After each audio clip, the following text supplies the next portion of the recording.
Hello and welcome to Reimagining Love. I'm Dr. Alexandra Solomon. Relationships have the power to wound us and the power to heal us. As a clinical psychologist, author, and professor at Northwestern University, I've devoted my life to studying intimate partnerships and family dynamics. On Reimagining Love, I'm here to translate complex clinical topics into tools and takeaways that you can use in your relationships today. If you're ready to develop relational self-awareness and create vibrant and loving relationships with the people who matter most to you, you've come to the right place. I'm so glad that you're here.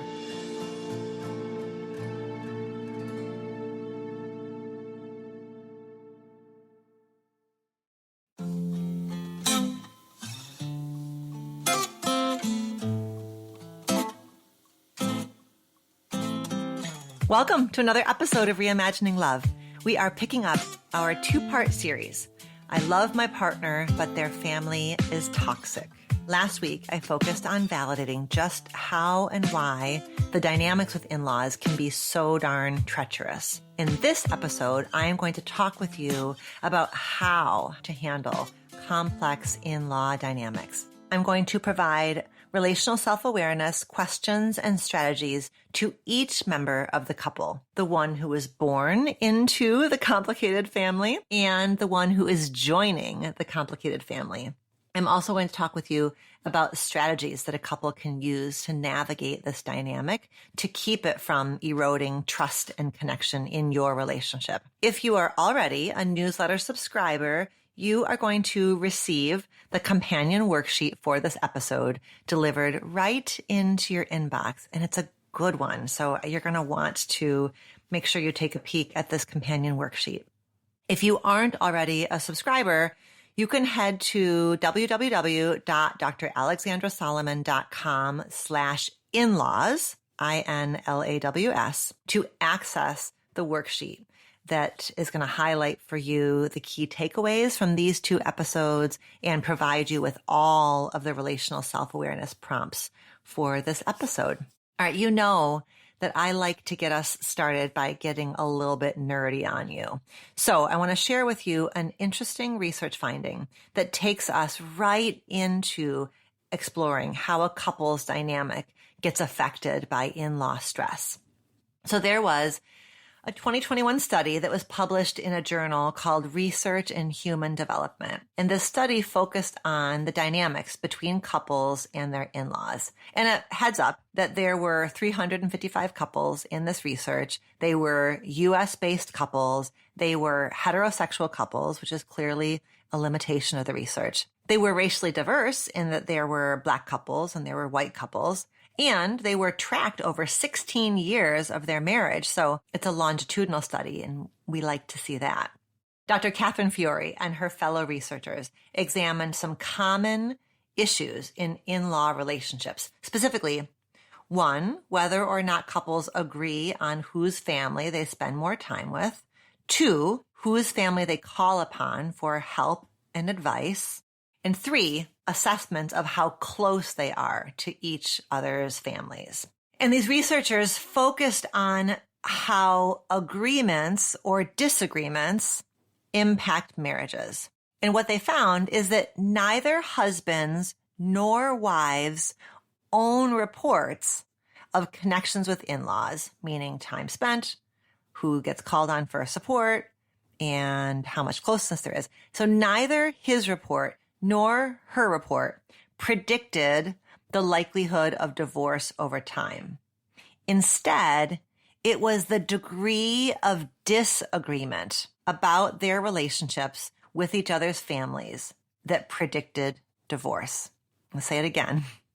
The thing that predicted divorce in this sample of couples was whether or not they disagreed about what was happening in the relationship with the in-laws. So it's consensus, even about the fact that the relationship is problematic, right? So even consensus about this relationship is strained or this relationship is healthy, it's the consensus itself that proves to be important to the success of a marriage. It's the consensus that was the predictive variable, how much agreement there was in each partner's assessment of what was going on in terms of in-law dynamics. As a couples therapist, this makes total sense to me. It's exhausting and it's intimacy eroding to feel like you're stuck in a cycle of trying to show your partner how problematic their parents are. At the very same time, while your partner is trying to show you just how much their parents' hearts are in the right place, right? That push and pull, that sense that I can't get you to see it my way and you can't get me to see it your way. This dynamic, this push and pull is surely going to take a toll on relationship quality. With that in mind, let me do the thing that I often do in these solo episodes. Let me talk for a bit to each partner. Okay, so you are up first, the one who's chosen a partner with some tricky ass parents. So I suspect that your wheels are already turning given the angles that we explored, last week in that episode. But I'm going to pose for you 8 relational self-awareness questions that might help you get a bit more curious about these complicated in-laws of yours. And I'm going to give you these 8 relational self-awareness questions, not necessarily because your in-laws, quote unquote, deserve your curiosity, but because your willingness to be introspective might help you have a new kind of conversation with your partner about this challenge. And these reflection questions might help you and your partner create some new agreements, right? So these questions are for you kind of separate and apart from whatever happens or doesn't happen in terms of changing the dynamic with your in-laws. These are some questions that are designed to challenge you, to invite your self-reflection, and hopefully at least ensure that you and your partner are getting on the same page, are moving towards a sense of shared understanding, shared strategy. Okay, so my first question is, how are your respective families different from each other? I want you literally to make a list of differences between your family and your partner's family, between your parents and your partner's parents. Literally take a piece of paper, divide it down the middle, list the qualities of your parents, your family system, list the qualities of your partner's family system. So when you're doing this exercise, a little mental exercise, I want you to pretend like you are an ethnographer or an anthropologist or a reporter. This is a descriptive list, and I want you to kind of stick to the facts, stick to a description. Resist the urge for this to become a list of pros and cons or a list of strengths or weaknesses.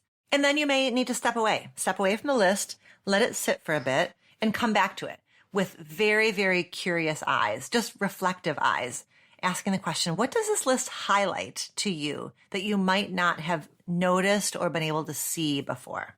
Question 2 for you is, to what degree are you turning a difference into a deficit? So can you challenge yourself a little bit?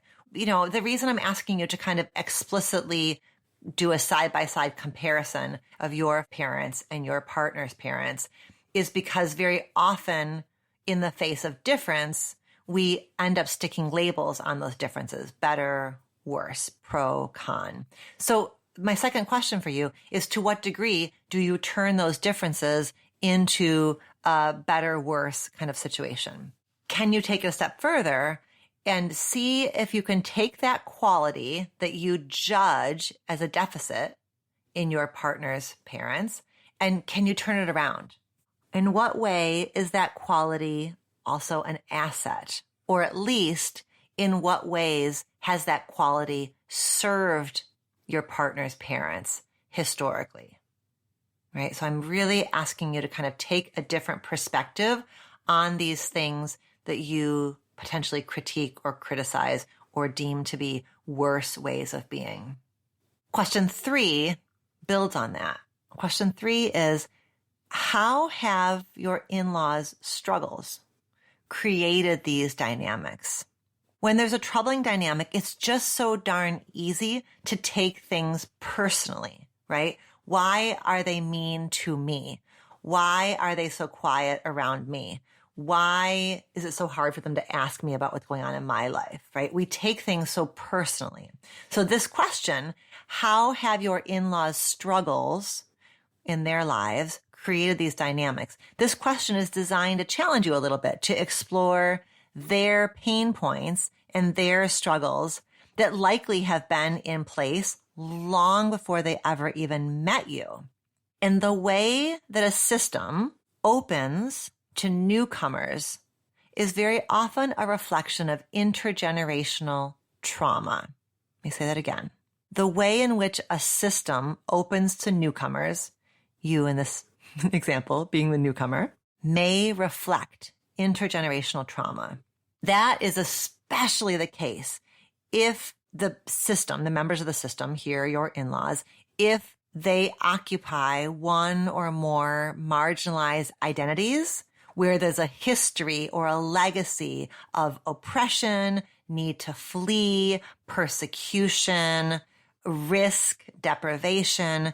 If that's been part of their lineage, it can really, really impair and constrict the ability to kind of open, welcome a newcomer. It may be that there needs to be more time than you think is normal or healthy or average. They may need more time to get to know you than what you think makes sense.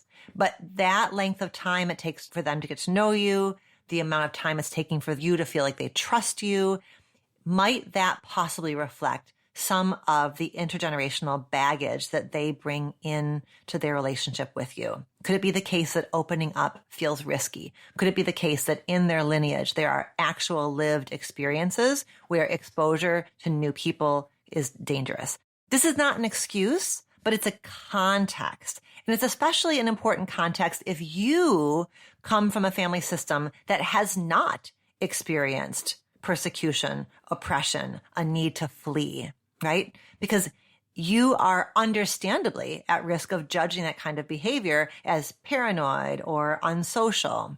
And it is the case that that which is adaptive at one point in time may very well be no longer adaptive when the context changes, right? You are not a threat. You are, in fact, an asset. You are expanding the system in all kinds of good ways. I'm very confident. But they might just need a bit more repeated experience and exposure to you in order for them to begin to really feel that. And understanding some of the intergenerational context might open up a bit of compassion and patience inside of you. Okay. Question 4, what is or what was their relationships like with their own parents and their own parents-in-law?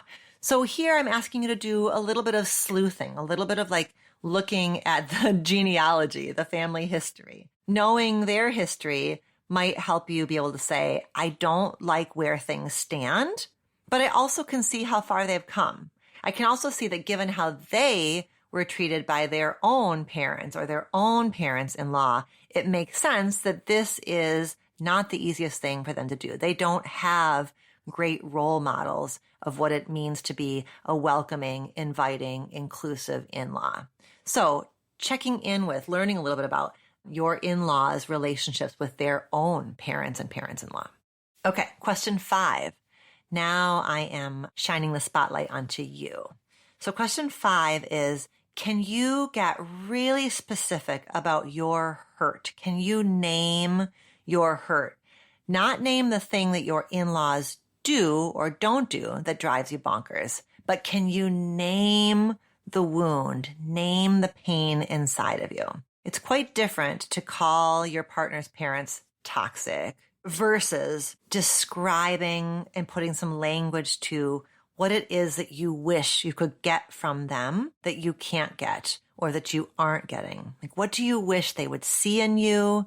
What do you wish they'd value in you? What do you wish they understood about you? Like, get really descriptive about what is hurting so badly inside of you. If you want some little sentence stems to start with, right? I wish my in-laws would ... I wish my in-laws could ... It makes me feel X when my in-laws do Y in situation Z, right? So really getting some clarity and language around what's happening inside of you. Okay. Oh boy. I mean, I hate to even get to number 6. All right. Take a deep breath. I will too. This is a tough one, but we can handle it. We are not afraid of the hard things. Okay. Question number 6 is this. Is there a chance that you are critical of your partner's family in part because you are jealous of them? Oh my God. Okay. So like, don't throw whatever device you're listening to me on right now. Just breathe. This might absolutely 1,000% not land for you at all. But you know that on Reimagining Love, we are unafraid of peeking into any of the dank and dark and dusty little corners because we do it only with the utmost compassion and gentleness. Okay. So let's just sit with the question. Is there any chance that you are critical of your partner's family in part because you are jealous of them?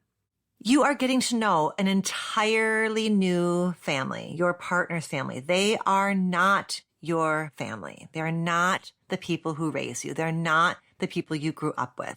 The ways in which they are not your family might feel tender as heck. Perhaps your partner's family has something or does something that your family never ever did or never ever could do. And the empowered, grown-up part of you loves that you now have access to these opportunities or these rituals or these experiences. But little you, as I say this, like I put my hand right here on my chest, like little you feels threatened and confused as hell about all of this bounty and all of this access. That there's perhaps a little bit of a tug of war happening inside of you between the empowered part of you and the little young, wounded part of you when you are in your in-laws' presence, when you are with them, especially if that relationship is giving you access to stuff that was not part of your life, whether it's experiences or travel or financial opportunities or emotional connection or emotional attunement or interesting conversation or consistency or safety or sobriety, like whatever the heck it is. Sometimes feelings come out in some gnarly ass ways when we have not put the pieces together quite yet. We know that the feelings we are unaware of or the feelings we aren't attending to, the feelings we aren't honoring, those feelings will come out sideways. So is there a possibility that you are kicking up some relational dust in part because this new family awakens old grief? Deep breath, like that's a super gentle, tender one that again may have zero bearing on your life, but if it does, I want you to just really slowly, really gently, really tenderly let that awareness kind of bubble up inside of you, meet it with gentleness, knowing that you aren't doing anything wrong. Your behavior and your attitude is acting out a tender feeling that you have yet to name and work with and honor. Question 7 is, what does your in-laws' behavior activate inside of you? What does your in-laws' behavior remind you of? What does this dynamic between you and these in-laws remind you of? In what ways is an old pain point of yours being triggered? Like, just like, if you have an old broken bone, but you like catch it just right, it'll still hurt, even though it was broken, 8 years ago. What is it about the dynamic with your in-laws? Like, what is it they do, don't do, say, don't say that reminds you of something from your past? This is one of those ghost busting questions that we ask a lot on Reimagining Love, right? In what way is your own past being triggered or activated by the relationship with your in-laws in ways that they very likely are not aware of, right? They very likely don't know that they're triggering you in this kind of a way. And making that connection between your personal history and who your in-laws are and how they act, it doesn't diminish the hurt, but it does give you an opportunity to extend some compassion to yourself. And it does give you the opportunity to begin to tease apart the past and the present, right? That question or that statement we love of that was then, this is now, right? There's a familiarity here in how I feel with my in-laws, but I'm different now. I have tools I didn't have before. I have resources I didn't have before. I can maneuver in this dynamic differently than I could when I was little and I felt this similar kind of way.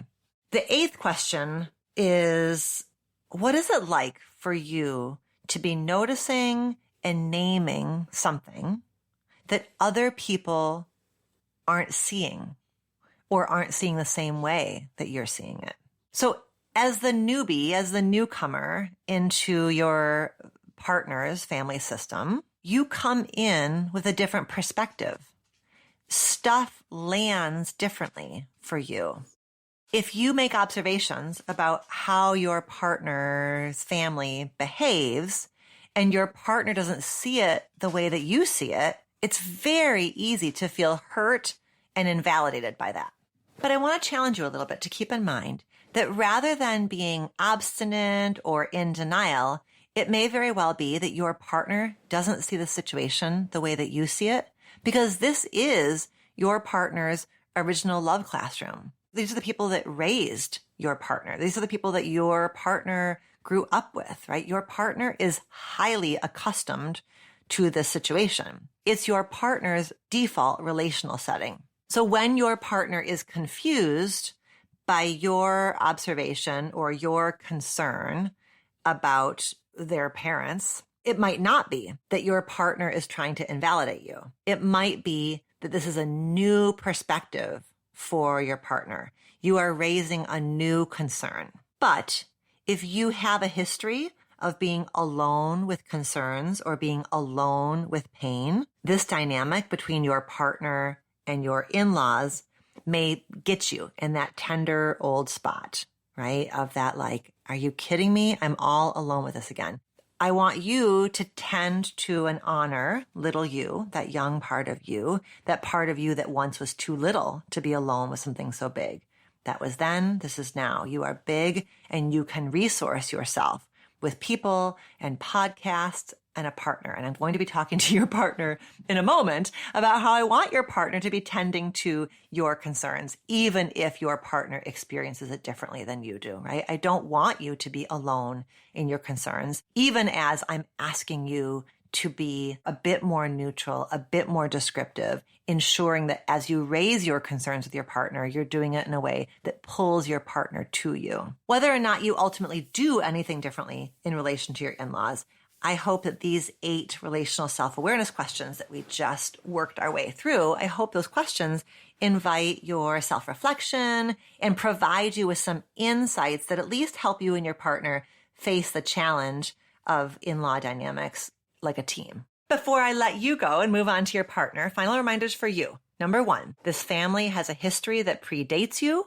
When you remember that, you'll feel less confused and triggered by their behavior. Reminder 2, relationships evolve over time. See if you can be patient knowing that dynamics unfold. The way that your relationship looks with your in-laws in year 1 is different than it will be in year 5 and in year 25. 3, you can stand up for what you need and want in a way that is loving and respectful. 4, try to hold both your frustration about their behavior and your appreciation for the fact that they are the people who raised this person that you have fallen in love with. Right? Both those things are true. They frustrate the heck out of you, and thank goodness that they exist because they made your partner, right? Or they raised your partner. So that's a both and for you to hold on to. And then 5, remember that your partner may have moments in which they feel caught between people that they love very much, their parents and their partner. So you can have compassion for how hard that must be for your partner while still asking for your needs, your preferences, and your concerns to be tended to. All right, P.S. Before we move on, the companion worksheet for this episode includes all of those relational self-awareness questions and all of those reminders. So if you're already a newsletter subscriber, don't worry, you're going to receive the worksheet right in your inbox. But if you're not already a subscriber, you can head to www www.dralexandrasolomon.com/in-laws, and you can access it. And that link is also in the show notes. Okay, now I'm talking to you, the one who's experiencing the tension between your beloved partner and your parents. I want to start by acknowledging that this is not an easy place to be. You are the fulcrum in this complicated dynamic. You very likely love your parents and very likely feel a sense of duty and history and hopefully a sense of fondness and admiration for your parents. And you love your partner and you very likely feel a sense of responsibility towards your partner and a sense of commitment towards the relationship and towards your future. And because you are the fulcrum in this dynamic, you probably can see the problems from all of the perspectives. When your partner complains to you about your parents, you can probably see where your partner is coming from. That tendency of your parents is annoying. Your parents' choice of words can be hurtful. And when your parents express a preference or behave in a certain way, because you've known them your entire life, you can probably see where they are coming from, right? That behavior of theirs may just not bother you as much as it bothers your partner because you've grown up with it. Or it may not strike you as odd or troublesome because they were your original template for relationships. Your commitment may very likely be to grow and evolve with your partner, to nurture this precious, intimate relationship you're in, while also accepting that your parents are who they are, rather than punishing them for who they cannot be or aren't interested in trying to be. However, that ability to see it from all sides potentially gets you into trouble as well. So I can imagine a scenario where if you raise a concern to your parents may understandably feel confused. Wait, why are you bringing this up to us now? Did your partner put you up to this? Or if you try to explain your parents' behavior to your partner may feel unsupported and invalidated. Why are you taking your parents' side? Are you agreeing that what your parents did was okay? So this is for sure a high wire relational act, no doubt. And by the way, you may be on this high wire without very much training. If you haven't done a lot of therapy in your life, sitting with this much emotional and interpersonal complexity is probably dizzying at times for you. If you are rewarded in your job for problem solving, for logical thinking, for coming up with answers and solutions, navigating this kind of complicated emotional triangle is a brand new skill set. And yes, I'm talking to you, accountants and scientists and engineers. And if you've been socialized in the masculine, maneuvering these tender relationship dynamics might just simply be a growing edge for you. We don't do a lot of training of our boys and our men in kind of interpersonal relational navigation, right? We don't expect that. We tend to heap all of that work onto girls and women.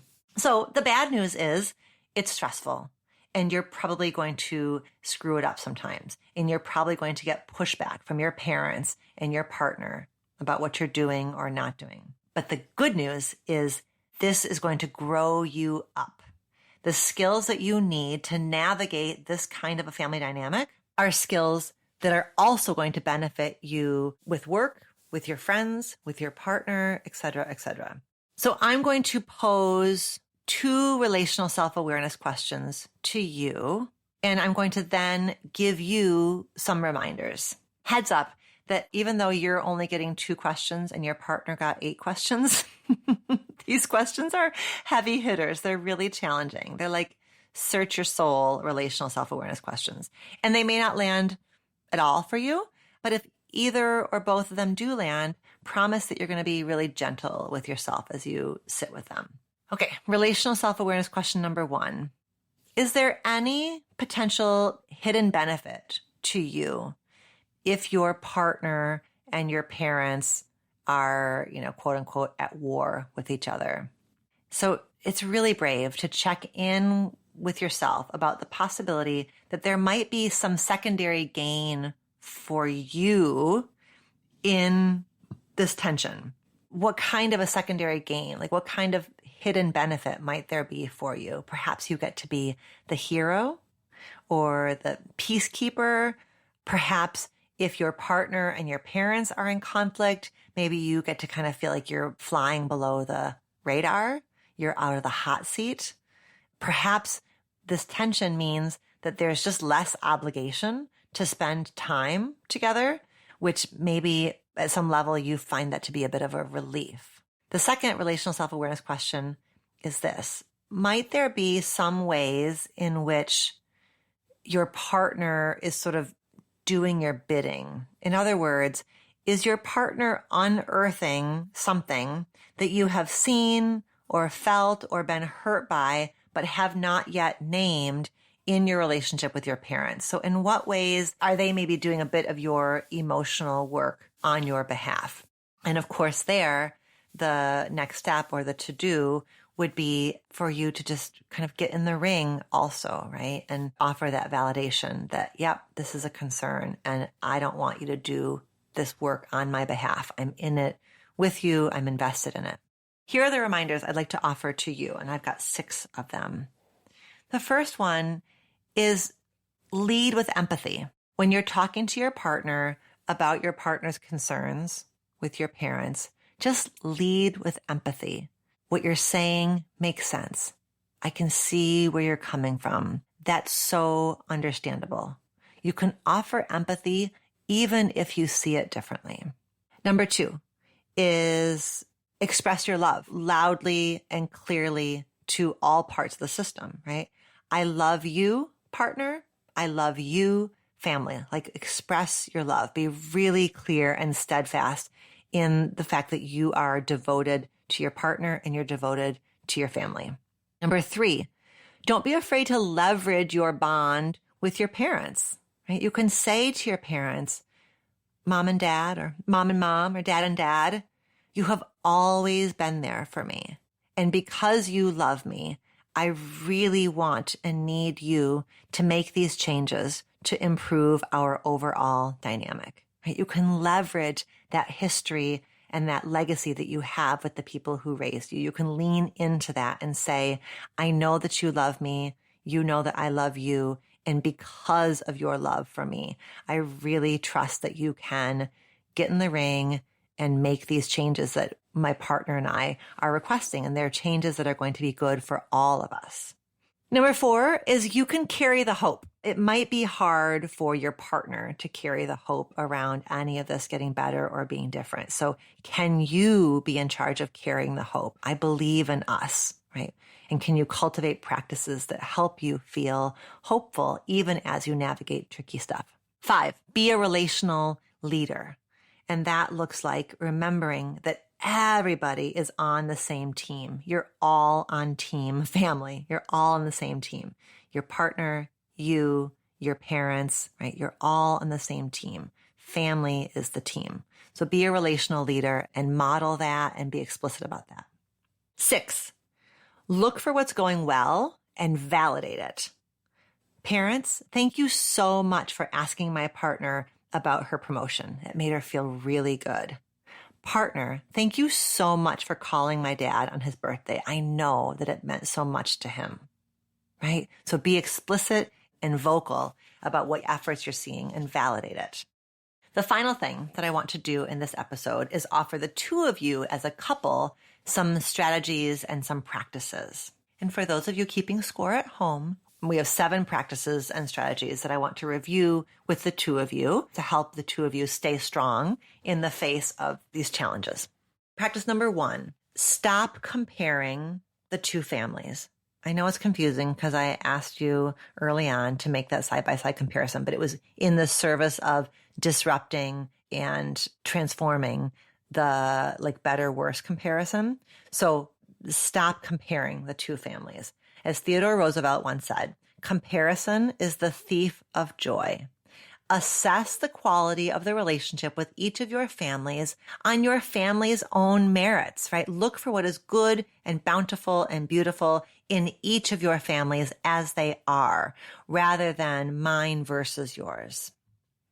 Number 2, let yourselves grieve. Grieve separately, grieve together, because the loss of the family dynamic that you can't have is something worth grieving, right? You can feel sad and frustrated about the fact that this isn't the way that you want it to be.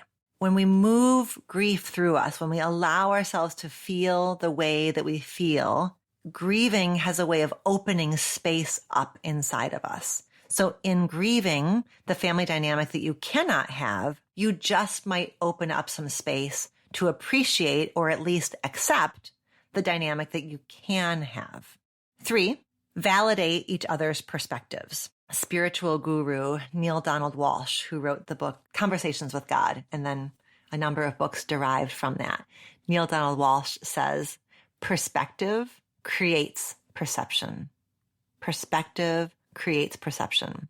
You and your partner are different in so many ways, including that you, by definition, have a different relationship with each other's parents than your partner does, right? That different relationship literally creates a different perspective on your in-laws as people. And therefore, it creates a different perception of what your in-laws' behavior means and how their behavior feels. You do not need to agree with your partner's perspective in order to validate it, right? Because you and your partner are not going to have the same perspective on who these people are, and you're not going to have the same perception of their behavior.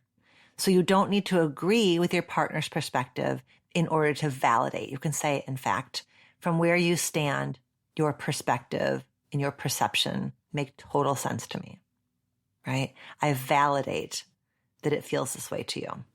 Okay, 4, look for the positive. This is not about being Pollyanna, and it's not about denying reality. But it is about knowing that we have a negativity bias that is hardwired into our brains. As Dr. Rick Hansen says, our brains are Velcro for the negative and Teflon for the positive. This means that your default setting is to pay far more attention to what's going wrong than to what's going well. Not because of anything that's wrong with you, but just literally because of evolution. So when you're meeting up with the challenging in-laws, I want you to actually imagine putting on a pair of glasses that helps you notice moments of sweetness, moments of gentleness, moments of calm, right? Imagine like a pair of glasses that helps you notice when shit could have gone sideways, but didn't. We have to notice and code what's going well because of this default setting we have to pay more attention to what's going poorly. 5, tell your partner about the positive. In their new book called The Love Prescription, Doctors John and Julie Gottman, who were on this show a couple of weeks ago, have this beautifully simple line, which goes, if you feel it, say it. If you feel it, say it. Tell your partner about the positive. Compliment your partner for how patient they were with your challenging dad. Thank your partner for deftly redirecting their complicated mom when they could tell she was about to bring up a touchy subject, right? If you feel it, say it. 6, create boundaries. As we say a lot on Reimagining Love, a boundary is not a punishment. A boundary is the distance at which I can love you safely, well, open-heartedly. A colleague of mine has a fraught relationship with her husband's parents. And when they visit and stay in the couple's home, she feels edgy and she feels defensive. So she and her husband decided to see what would happen if his parents stayed in a hotel instead on their next visit. And she described to me that she felt her whole body relax. And yes, the couple spent a smaller quantity of time with his parents when they were staying in the hotel, but they spent a higher quality of time because when they were with them, she said she just felt much more open-hearted and much more enthusiastic. So there's a way in which, although it seems paradoxical, a tighter boundary for them led to a closer connection. The seventh strategy is to just keep in mind family therapy. There's an entire type of psychotherapy called family therapy, which is about getting two generations into the room at the same time. And I think that between individual therapy, couples therapy, and family therapy is probably the least well understood kind of therapy. In family therapy, the family system becomes the client, and the therapist is helping the family members work on addressing and shifting problematic or painful dynamics. Lots of people think that it's a therapy specifically for families with young kids, but I love it when I get to do family therapy with adults and their adult parents. It's a really powerful kind of work. So that's another option available to the two of you. The two of you could invite the challenging in-laws to do some family therapy. If you live in the US, you can use the American Association of Marriage and Family Therapy directory, for example, to find a provider. Or you can look for a therapist who has LMFT after their name. That's Licensed Marriage and Family Therapist. Or you can just specifically ask a prospective therapist if they have been trained to do family therapy, right? So on my name, you would see I'm a clinical psychologist, so you wouldn't necessarily know that I've also been trained to do family therapy. If you see LMFT, you know they've been trained to do family therapy. But you can always ask a potential therapist, hey, have you been trained to do family therapy? We're thinking about doing some work with my partner and my parents. There you go. We covered a lot of ground. I hope that you feel validated in your experiences, and I hope that you feel resourced in terms of some strategies and some tools. And as always, my team and I are here for your feedback. We love your feedback. So let us know how this landed and how you might want me to return to this topic in a future episode. And final reminder, if you're already a newsletter subscriber, you're going to get the worksheet in your inbox. And if you aren't a subscriber, you can head to www.dralexandrasolomon.com/in-laws and get the worksheet, which is going to highlight the key takeaways and the prompts for this episode. All right. Thank you for joining me here on Reimagining Love. And until next time, be well. Do you have a relationship question that you want to have answered on the show? Follow the link in the show notes of this episode to send in a written or audio question. Questions can be about intimate partnerships, family relationships, friendships, you name it. I can't wait to hear from you.